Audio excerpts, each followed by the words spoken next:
Hello guys, welcome back to my channel, welcome back to Shay Explores Daily, and today we've got another video.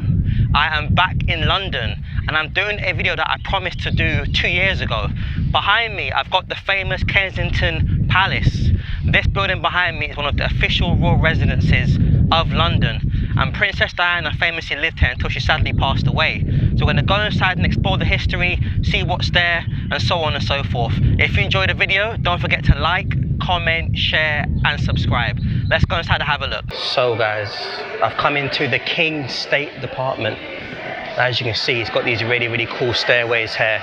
So I was told this is called the King's Stairs, and as you can see, the architecture here is absolutely amazing. Look at the roof, look at everything, absolutely incredible. So guys, I've been told that the staircase is like a landing. So essentially it's where everyone used to dress to impress the King George II back in the 1700s. So all these paintings and murals that you can see here was commissioned by George I back in the 1700s, I believe. So as you can see behind me, got them all there going all the way around. As you can see in front of me, you can see the throne. I've been told this is not the official throne that the king sat on, but it's a route that people used to take through those doors to get to the king. And as you can see, the room is decorated to an absolutely fantastic standard, and you can see the architecture going up. I'm going to assume that's a portrait of him himself, and as you can see going round, I'm going to assume that's him and his wife. So guys, this room is called the Privy Chamber, and it was coolly decorated by Princess Caroline, I believe her name was. I was told in this room as well, you won't find many pieces of furniture because this room used to hold many people at one time. So this room here, I was told, is where they used to have the dances and balls basically, and used to play music. Here you can see this lovely dress. I'm guessing this is what the king and queen would have worn. So I'm in the king's drawing room, and this is where people would go to meet the king himself. And as you can see, it's quite big and quite spacious. You can see the dress that the king and queen would typically normally wear, and here you can see it's directly opposite the main entrance. So I'm guessing the king would have made some speeches and stuff from this entrance here. One thing I love is how the portraits have been kept to top condition, and you can see them going around all the way around the whole room. And there is the portrait of Queen Caroline. This is a court gown made of French silk. So guys, this room that I'm standing in would have been Queen Caroline's closet. You get an idea of how big her closet would have been, as you can see by me moving around. This is the king's drawing room, and courtiers would have come to the king's drawing room in search of power and patronage. It is the climax of the whole suite of rooms. You can get guided tours of each section of the palace. So guys, I've just done the King's State apartments. Now I'm going to the other side and doing the Queen's State apartments. So let's go. So guys, here you can see the Queen's staircase, and these have been here since I think 1691. It's actually one of the few parts of the palace that hasn't heavily been modified over the years. Here you can see like some kind of like family tree that goes back many generations. And here we've got the Queen's Gallery, as you can see, and it's where everything happened. And as you can see, it's quite a architectural, fantastic place.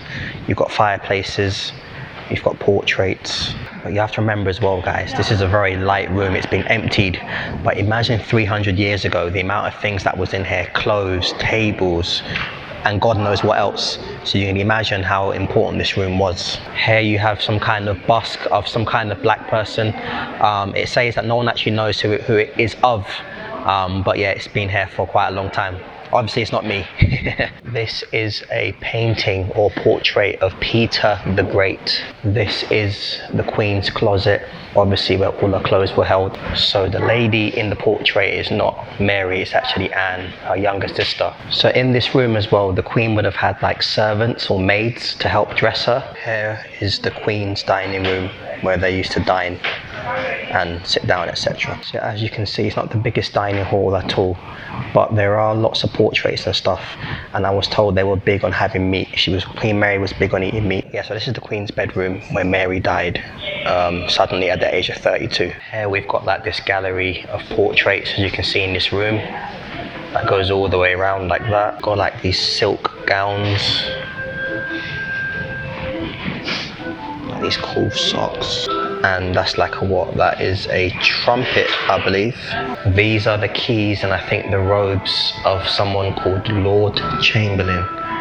And these have been here since the mid 1700s, as I've been told. So, how do I rate this tour so far? It's not bad, it's okay. I'm not really a royalist as such, but I'm doing it for you guys. So we're gonna do the one last bit, which is about Queen Victoria's youth, and then we finish the tour. This room here shows all of Victoria's crown jewels, and it was actually commissioned by Prince Albert, her husband. So, fun fact, Queen Victoria was actually born in this palace in 1819. And from the time that she was young, she was being groomed to become Queen of the United Kingdom and its realms. So this room that I'm in is essentially where she spent her childhood years. And here we've got a replica of the palace, of what it looked like during that time. Here's a portrait of a young Victoria with her mother. So in this room you can see all the toys that she pretty much had as a kid and the toys she enjoyed playing with. And here you've got a toy box of some replica toys that she would have played with when she was growing up. So in this room, this is where Victoria would have begun her education. And here you've got a map of the whole world, as you can see, and large parts of the map, so the UK, parts of Africa, Indian subcontinent, North America, Caribbean, Australia, New Zealand were obviously at that time under British control. So she would have been groomed to essentially become queen of a quarter of the world's countries. Here you've got a list of all the things that Victoria had to adhere to, simple things such as her diet. So Queen Victoria actually loved opera, and this whole room here is actually where she had opera performances for her, including for one of her birthdays, I believe. Here you've got some costumes and stuff that you can try on. I won't try them on now, but you can get a rough idea of what it was like in this room. This is the travelling bed that Victoria used when she was a teenager. This room also explains the family feuds that went on in the royal family during the years of Victoria. Many people in her family didn't want her to become queen, so she actually wasn't allowed to rule alone until she was 18 years old, I believe. So it was in this room where Victoria had a lavish ball for her 17th birthday and danced with the man who she eventually would marry, Prince Albert. Here you've got this very, very cool like replica sort of toy thing of her and Albert spinning around. This is the exact room that Victoria was born in on the 24th of May 1819, so just over 200 years ago. So guys, I've come outside to the front, and as you can see, you've got the statue of Victoria behind me. So let me know, what do you think? Because it wasn't my most favorite tour, but I did it anyway for you guys. So let me know what you think. That is it guys for today's video. If you enjoyed it, don't forget to like, comment, share and subscribe. Let me know, where should I go next? What should I do? I'll see you on the next video. Bye bye.